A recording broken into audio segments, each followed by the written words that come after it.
Bienvenue à cette édition. Je vous présente Michel Doki lorsqu'elle était encore très belle. Écoutez, Michel Doki va nous plonger dans l'histoire de Maman Méto qui a éduqué tous ses enfants, le moyen ayant le master, mais malheureusement n'avait pas de travail. Et donc a entendu parler du vent pour le changement et a rejoint le lien ou alors le mouvement et par la suite l'histoire de Maman Méto devenant une histoire tragique. Écoutez, Michel Doki lorsqu'elle était encore Doki.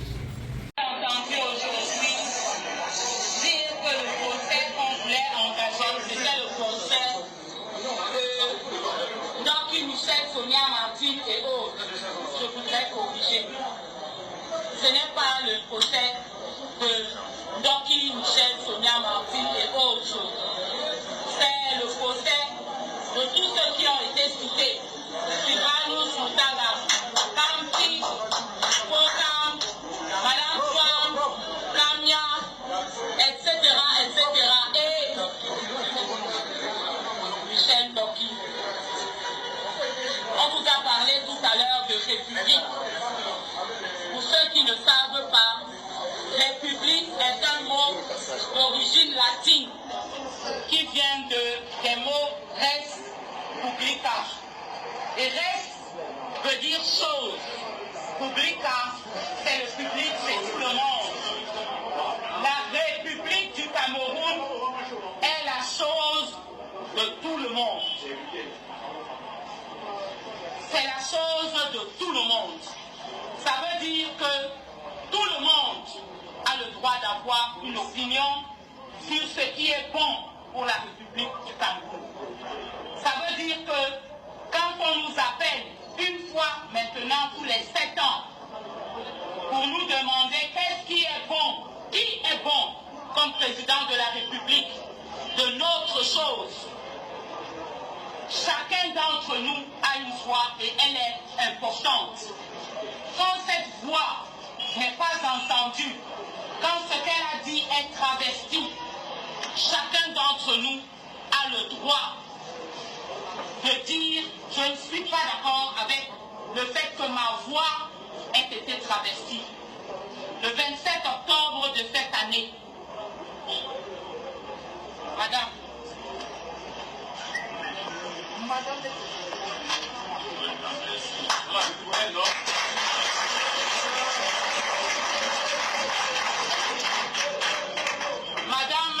Méto, Lucienne, ici, dont je voudrais que vous reteniez le visage. Elle est mère, elle est grand-mère.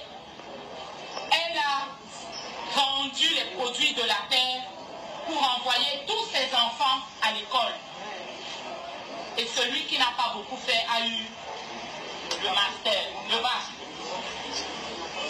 Pour celui qui n'a pas beaucoup eu, en gagnant honnêtement sa vie, en veillant jour et nuit, elle a envoyé, comme l'État le demandait, les enfants à l'école.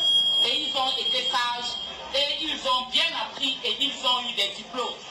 Et aujourd'hui, Madame Méto, ils font quoi? Aucun d'entre eux ne travaille. C'est pour ça que Madame Méto s'est levée le 7 octobre avec les autres pour aller dire qu'elle pensait qu'il fallait que l'on change le président de la République parce qu'elle veut un président de la République qui est capable de faire en sorte que ses efforts et les efforts de ses enfants les amènent à travailler. À ceux qui pensent que c'est une discussion autour de qui est au pouvoir, je voudrais que vous regardiez ce visage. Depuis le 27 octobre, Madame Méto a été arrêtée. Elle a été molestée. Elle a perdu son mari qui est mort de maladie. Ça aussi, parce que nous ne pouvons pas avoir entièrement confiance dans nos formations sanitaires. Elle s'est réveillée un matin et elle était seule. Tous ceux qui pensent qu'on est en train de faire tout ça pour le plaisir d'une personne, regardez ce visage. Voilà le visage de la personne pour qui on fait ça. C'est le visage d'une mère et d'une grand-mère qui a passé sa vie à travailler dur et qui attend toujours de voir les résultats de son travail. Regardez ce visage et dites-nous que ce n'est pas le visage de quelqu'un qui mérite qu'on se batte pour qu'avant de fermer les yeux, elle voit le résultat de son travail.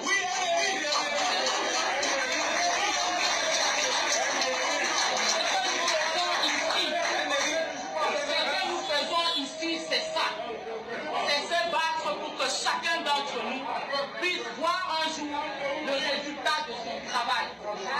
Et si ça veut dire que l'on descend dans la rue, alors on descendra dans la rue. Si ça veut dire que nous disons non au hold-up électoral, alors non.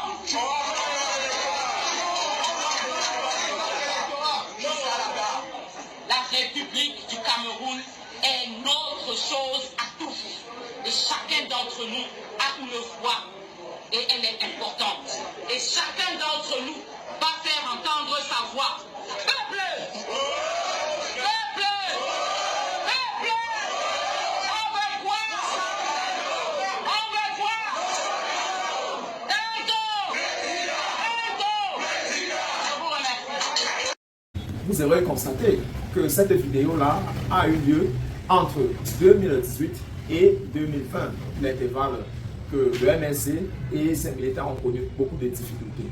Plusieurs années après, malheureusement, Michel Ndoki a quitté le navire. La façon de présenter l'histoire de Maman Météo, c'est ce qui m'a marqué, et le contexte qu'elles ont vécu à cette époque-là, partant. Et ils avaient été arrêtés tous, puis le jour qu'ils furent libérés, il fallait donc qu'elle tienne un propos après les marches blanches. Elle explique là le contexte dans lequel les marches blanches se sont opérées et pourquoi il fallait qu'on le fasse. Ça n'avait rien à voir, mais alors rien avec la personne de Maurice Kamto, comme les détracteurs du MLC vont chercher à le présenter tout le temps, mais de ton histoire, de mon histoire, parce qu'on a fait ce qui était attendu de la République, mais malheureusement, en contrepartie, la République refuse d'honorer à ses engagements et continue à se muscler, à se bomber les torses. Un peu comme le discours qu'on a reçu récemment venant du ministre de l'administration territoriale, M. Paul Atanga-Nji, un discours qui a été fustigé par des analystes politiques sérieux.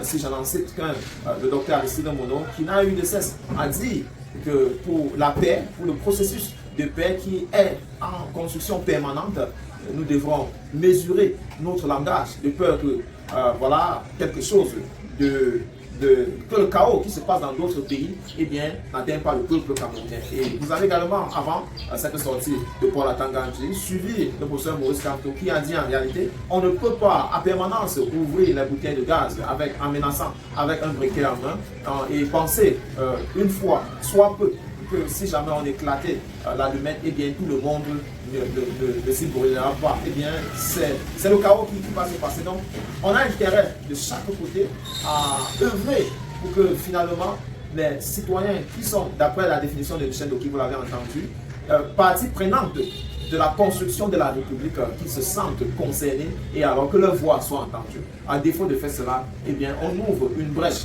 vers le désordre. Et moi, ce qui m'intéresse encore, c'est cette capacité que Michel Ndoki a à recentrer le débat. Que chacun devrait voir à un moment météo ses problèmes. Vous voyez, parce qu'on va vous dire que pourquoi vous êtes anglophone, vous allez vous battre pour Kamto. Que non, ce n'est pas une histoire de tribu, c'est une histoire de...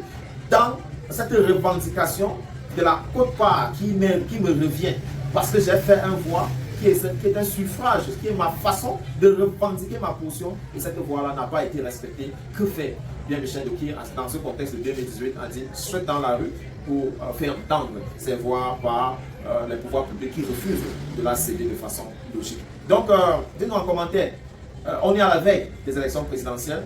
Vous savez, nous vivons à un moment où les gars nous font comprendre que les élections municipales et législatives qui devraient normalement avoir lieu du 9 au 10 février 2025 seront reportées. D'ailleurs, le projet de loi est déjà au niveau de l'Assemblée nationale. Il attend d'être voté pour passer aux lois. Eh bien, beaucoup se disent que ce sont des comportements comme ça là qui montrent en réalité que c'est l'État qui est devenu une ombre en ce moment. Mais nous parlons dans un contexte que le présidentiel, on veut également retirer les candidats sérieux du moins. Si on pouvait se limiter au niveau de Maurice Kamto, eh bien, on veut tout faire pour l'empêcher de candidater. Et pourtant, on se dit en République. Mais nous le savons déjà, le pouvoir ne se donne jamais. C'est à travers des grandes luttes, mais souvent des luttes très acharnées, que les communautés ont pu accéder à un minimum de liberté. Et ça ne serait pas... c'est-à-dire, le Cameroun ne fera pas exception à cette règle de la civilisation parce que, dites-vous, le pouvoir est sucré, le pouvoir corrompt et le pouvoir absolu est corruptible. Voilà qui met son fin à cette édition. Dites-nous en commentaire ce que vous pensez et merci à un homme qui est derrière la caméra. What do we say? Sport is good. Sport is good. Okay.